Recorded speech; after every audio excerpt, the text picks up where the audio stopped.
살인 폭염, 우리 젖을 위협하는 두 가지 얼굴. 안녕하세요, 복지록입니다. 올여름 기록적인 폭염이 이어지면서 안타까운 사고 소식이 끊이지 않고 있죠.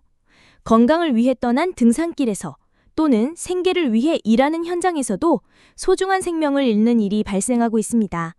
폭염이 어떻게 우리의 생명을 위협하는지, 그리고 어떻게 대처해야 하는지 알려드릴게요. 폭염 속 등산, 절대 방심은 금물. 나는 괜찮겠지 하는 마음으로 산에 오르는 분들 많으시죠? 하지만 폭염 속 등산은 예상보다 훨씬 위험합니다. 최근 뉴스에서 50대, 40대 남성 등산객 두 분이 폭염 속에서 쓰러져 안타깝게 목숨을 잃었다는 소식이 있었습니다.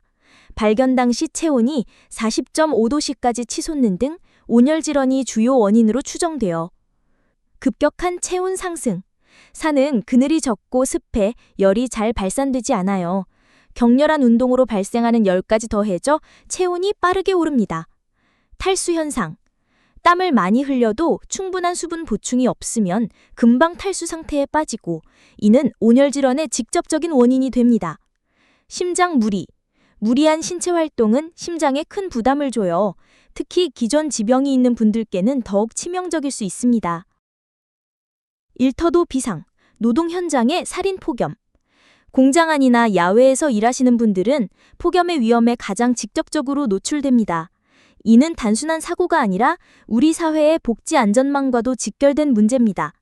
장시간 야외 노출, 햇볕 아래 고강도 작업을 장시간 하다 보면 체온이 급격히 오르고 뜨거운 지면의 복사열까지 더해져 체감 온도는 훨씬 높아집니다.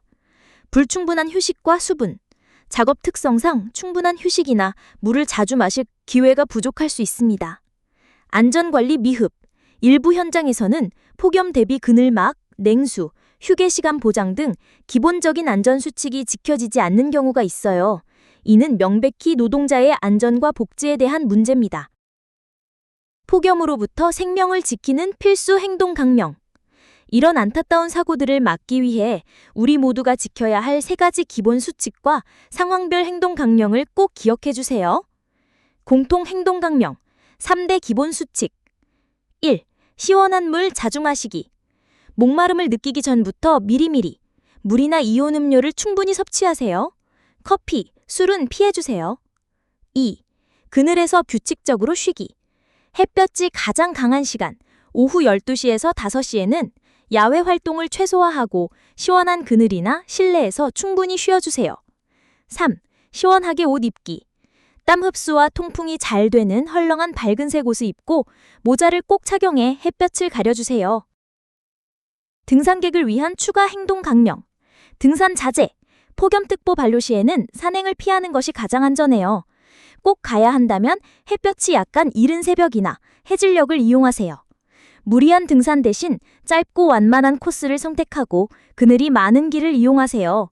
혼자보다는 동반자와 함께 서로의 건강 상태를 확인하며 오르세요. 이상 징수 시 즉시 중단. 어지러움, 두통 등 온열 질환 증상이 나타나면 즉시 휴식하거나 하산하세요. 야외 노동자를 위한 추가 행동 강령. 작업시간 조정. 폭염특보 시에는 작업시간을 단축하고 가장 더운 시간, 오후 2시에서 5시에는 작업을 중단하고 휴식해야 합니다. 휴식 공간 확보. 냉방시설이 갖춰진 그늘진 휴게 공간과 시원한 물을 반드시 제공해야 합니다. 사업주 의무. 작업 강도 조절. 온도가 높을 때는 작업 강도를 낮추고 교대 근무 등을 통해 과로를 막아야 합니다. 건강 상태 확인.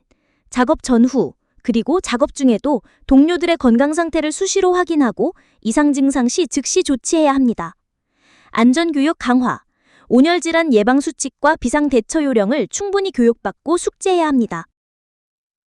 폭염은 누구에게나 위험할 수 있지만 특히 취약계층에게는 생존의 위협이 됩니다.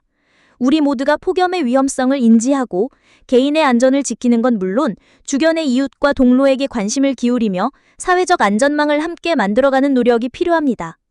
오늘 복지록의 내용이 여러분의 안전한 여름나기에 도움이 되었기를 바랍니다.